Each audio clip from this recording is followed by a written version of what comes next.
Madam Secretary General,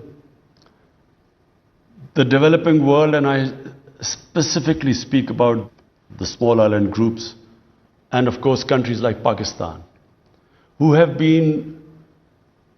more vulnerable to climate change than even the richer countries.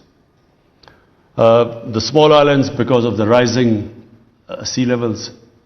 Countries like Pakistan because we depend upon water from our glaciers for our survival.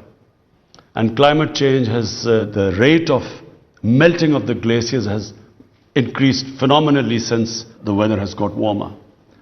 So I would request that the richer countries contribute in climate finance and especially help those countries whose contribution to carbon emissions are minimal and yet are disproportionately affected by climate change.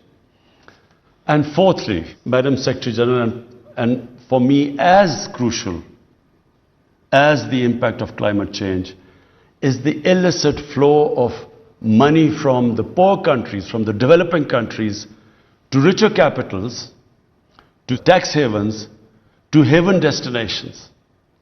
According to the Fact-I panel, $7 trillion are parked in these tax havens and haven destinations.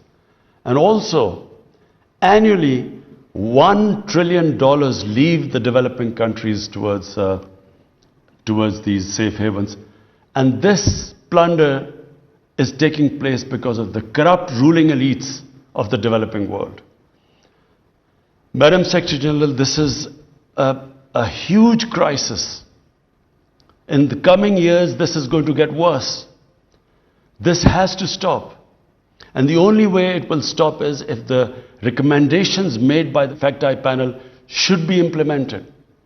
Unfortunately, the richer countries, which can do something about it, unfortunately, there is no incentive or motivation to do anything. What it is doing is that it is crushing the people in the developing world. Not just because the money is siphoned off, which should be spent on human development, but because when the money leaves their countries, it affects their currency, which devalues, which then leads to inflation, causes poverty. But eventually, even the richer countries will get affected. Because right now, what you see of economic migrants is a trickle. People dying to get to richer countries.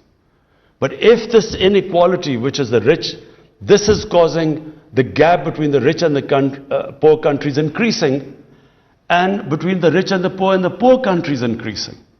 If this trend continues, the richer countries will have to build walls to keep out the hordes of economic migrants. So I urge you, Madam Secretary General, to do everything to raise awareness that this huge injustice which is being done to the people of the developing world has to stop. Thank you.